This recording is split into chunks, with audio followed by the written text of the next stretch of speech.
क्या यूक्रेन की जंग अपने इख्तिताम को है?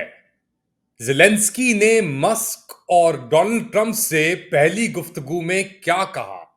और इजरायली फुटबॉल फैंस मकाबी ने एम्स्टरडैम के शहर में पहले तोड़फोड़ की, फिर पिटाई लगने के बाद कहा कि हम पे जुल्म हो रहा है। लेट अली शो यू के इस एपिसोड में आप सबको खुशामदेद। Do like, subscribe and share this content. बात शुरू करते हैं। एक बहुत अहम फोन कॉल हुई है डोनाल्ड ट्रंप, ज़ेलेंस्की और इलॉन मस्क के दरमियान। जी, पहली फोन कॉल इंतखाब जीतने के बाद, सदारती इंतखाब जीतने के बाद डोनाल्ड ट्रंप साहब की, और इसके अंदर उन्होंने कहा कि मैं चाहता हूं कि इलॉन मस्क साहब भी आए। अब अपना इसके ऊपर जो ऑफिशियल रिपोर्टिंग हो रही है, Washington post, wall street journal, New York times भी इसके ऊपर रिपोर्टिंग कर रहा है, और वो कह रहे हैं कि जी इस गुफ्तगू के अंदर अश्योरेंसेस दी गई ज़ेलेंस्की साहब को कि हम आपको इस तरीके से अबैंडन नहीं करेंगे। लेकिन और जराए के मुताबिक ये बात अब कंफर्म हो चुकी है कि ट्रंप साहब ने कहा है कि मुझे ये जंग चाहिए अगले 2 महीने के अंदर अंदर। जो भी आपने करना है, प्लानिंग करनी है, नहीं करना है कि 6 जनवरी को जब मैं आऊं तो उसके फौरन बाद ये जंग खत्म हो जानी चाहिए। ये बात कन्वे कर दी गई है ज़ेलेंस्की साहब को, मगर साथ साथ ये भी कहा है कि हम यूक्रेन का दिफा जरूर करेंगे, और अगर जंग खत्म हो गई तो हम और इकदाम भी ले सकते हैं। अब वो क्या इकदाम है हमें नहीं पता, मगर एक बात बहुत इंपॉर्टेंट है यहाँ पे कि ज़ेलेंस्की साहब ने इलॉन मस्क का शुक्रिया अदा किया कि उनका जो स्टारलिंक सिस्टम है, स्टारलिंक सिस्टम आप जानते हैं क्या है। जब जंग शुरू हुई थी तो इंटरनेट डिस्टर्ब हो चुकी थी, रशिया ने अटैक किए थे इंटरनेट टावर्स के ऊपर। वाहिद जो कम्युनिकेशन सिस्टम था मौजूद वो था इलॉन मस्क का स्टारलिंक सिस्टम। अब स्टारलिंक के जरिए इलॉन मस्क ने पूरी दुनिया यानी के इर्द गिर्द, मैं कहूंगा कि दर्जनों के हिसाब से सैटेलाइट्स, मिनी सैटेलाइट्स ऊपर भेज दी हैं। और अब इतनी वो सैटेलाइट्स हो गई हैं ऊपर कि दुनिया में कहीं से भी आपको डायरेक्ट इंटरनेट कनेक्शन मिलता है। आप जाके गूगल करेंगे आपको मिल जाएगा ये कि स्टारलिंक कितना इंपॉर्टेंट है। और जो भी यूक्रेन की लॉजिस्टिक्स थी, स्पेशली जैवलिन्स, ड्रोन्स, ये सब कुछ ऑपरेट हो रहे थे, वो जैवलिन के अंदर भी, यहां तक कि वो हैंड हेल्ड है, मगर उसके अंदर भी प्रिसीजन के लिए सैटेलाइट लिंक्स मौजूद होते हैं।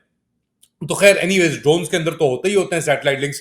तो अगर ये इलॉन मस्क साहब का स्टारलिंक नहीं होता तो शायद यूक्रेन इतनी रेजिस्टेंस नहीं कर पाता। और इस बात की एक्नॉलेजमेंट की ज़ेलेंस्की साहब ने शुक्रिया अदा करते हुए, और कहा कि अगर आप नहीं होते फरवरी 2022 जब रशिया ने अटैक किया और आपने स्टारलिंक प्रोवाइड की, तो हमारी सिचुएशन से बदतर होती। अब ये स्टारलिंक, स्पेस एक्स भी आप देखें, अगर ये लैंडिंग अपना इलॉन मस्क ने शेयर की कि जो उनका सुपर रॉकेट था स्पेस एक्स का, वो किस तरीके से लैंड होके वापस आता है इन्हीं सैटेलाइट्स, इन्हीं रॉकेट्स के थ्रू। इलॉन मस्क अब नासा से कहते हैं कि 1/20 द कॉस्ट के ऊपर ट्रांसपोर्ट कर सकते हैं back and fourth into space. In fact अभी ये जो दो ये एस्ट्रोनॉट्स स्ट्रैंडेड भी थे, तो उनको भी वापस लाने की जो बात की गई इंटरनेशनल स्पेस स्टेशन से, वो स्पेस एक्स के रॉकेट्स के ऊपर जो इनकी मॉड्यूल्स हैं उसके ऊपर वापस लेके आने की बात की गई। तो बहुत अहम चीज है ये।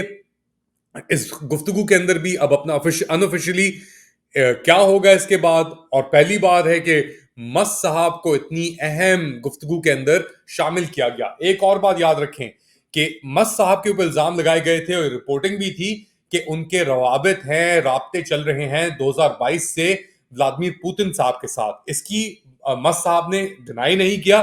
उन्होंने कहा है कि भाई मेरी पोजीशन ऐसी है दुनिया के अंदर, या तो वो स्पेस एक्सप्लोरेशन से हो, रशिया के भी एस्ट्रोनॉट्स मौजूद हैं, या हो वो डिफेंस को लेके, या क्लीन एनर्जी को लेके, टेक्नोलॉजी को लेके, कम्युनिकेशन, ट्विटर, एक्स को लेके, हर जगह पे मस्क बेसिकली उसके हाथ हैं। और ये जो गुफ्तगू पुतिन के साथ चल रही थी, ऑब्वियसली यूक्रेन भी उसका हिस्सा होगा उस बातचीत का।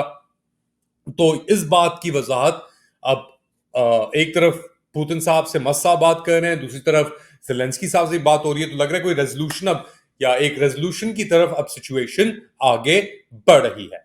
वहां पे तो बढ़ ही आगे, मगर इजराइल का जो गंद है वो भी दुनिया में फैल रहा है। और अब इजराइल को एक बहुत मजबूत बैकर मिल जाएगा, बड़ा गुंडा नेतन्याहू से, ट्रम्प की शक्ल के अंदर। और बेसिकली एसेंशियली इसका क्या मतलब है, क्या होगा इसके साथ? तो इंटरेस्टिंग चीज यहां पे ये है कि फुटबॉल का मैच हुआ एम्स्टरडेम के अंदर। उनकी एक लोकल सॉकर टीम थी एम्स्टरडेम की, और दूसरी जानब से इजराइल की मकाबी टेल अवीव और एजैक्स एट एम्स्टरडेम के दरमियान जो मैच हुआ, उसके अंदर मकाबी टेल अवीव 5-0 से एजैक्स एम्स्टरडेम को हारी यूरोपा लीग सॉकर गेम के अंदर। अच्छा, इजराइल यूरोपा लीग के अंदर क्या कर रहा है आप खुद ही अंदाजा लगा सकते हैं। तो हार गई टीम।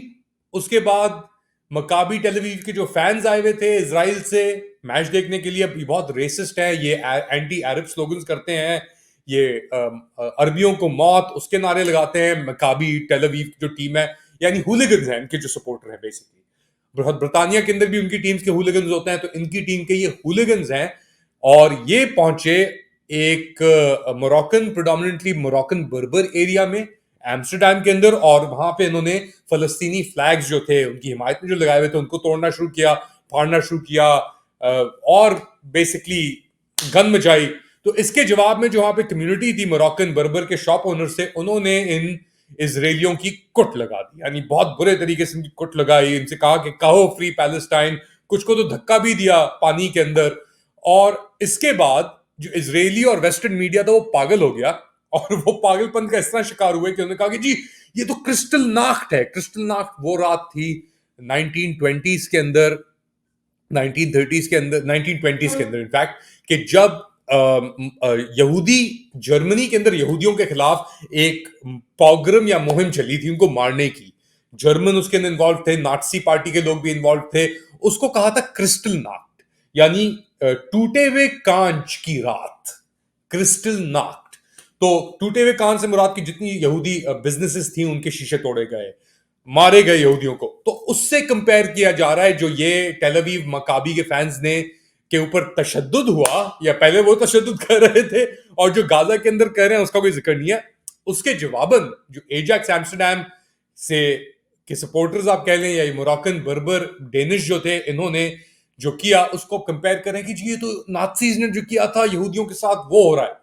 नहीं, जो आपने फलस्तीन के अंदर 22,000 बच्चे मार के किया है, और 45,000 वैसे टोटल जो आपने वहां पे मारे हैं लोग, ये उसके जवाब में हो रहा है, और ये आपसे बदतर होगा। अब ऑब्वियसली एक कंपैरिजन भी है यहाँ पे, आप गुनाह करें अपने अपने इलाकों में और बाहर जाके आप ये तवक्को करें कि हम हीरो हैं या हम वहां पे भी अपनी मनमानी कर सकते हैं, तो आपकी गलतफहमी है। पाकिस्तानियों का भी कुछ ऐसा माइंडसेट है कि पाकिस्तानी समझते हैं कि यार एहतजाज बाहर अगर हो रहा है, पीसफुल एहतजाज भी, तो हम उनके साथ वही गुंडागर्दी करें जो हम पाकिस्तान में करते हैं। इस तरह नहीं होता, सॉरी। अगर आपने गुंडागर्दी वहां पे इस तरह की कि आप वहां पे जाके लोगों की कुटाई कर रहे हैं, झंडे फाड़ रहे हैं, ये सब कुछ कर रहे हैं फलस्तीनियों के, वो लोग जो गाजा में मरे हैं, तो फिर तो आपको ये तो बनता है आपके साथ। और फिर आप ऊपर से रो रहे हैं आप लोग, यार हमारे साथ ज्यादती हुई है। अब आपके साथ ज्यादती नहीं होगी भाई, तो क्या होगा आपके साथ?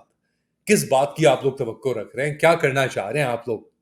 तो खैर, एनीवेज, आप क्या समझते हैं मकाबी टेल अवीव, उनकी टीम, उनके हुलिगन्स के बारे में, उनके साथ क्या हुआ? उनके साथ सही हुआ, गलत हुआ? दूसरी जानिब जो ज़ेलेंस्की साहब के साथ गुफ्तगू हो रही है। अच्छा, एक और बात, ये जो मकाबी टेल अवीव के फैंस थे, फिर नेतन्याहू साहब ने एक जहाज भी भेजने की बात की कि हम जहाज से अपने लोगों को वापस लेके आ रहे हैं। और जब वापस लोगों को लेके आए, तो फिर एयरपोर्ट पे जो सपोर्टर आ रहे थे वो कह रहे थे कि जी गाजा में स्कूल बंद क्यों है? क्योंकि बच्चे मर चुके हैं। ये नारेबाजी लग रही थी एयरपोर्ट पे, टेल अवीव पे, जब वो वापस फैंस को लेके आए।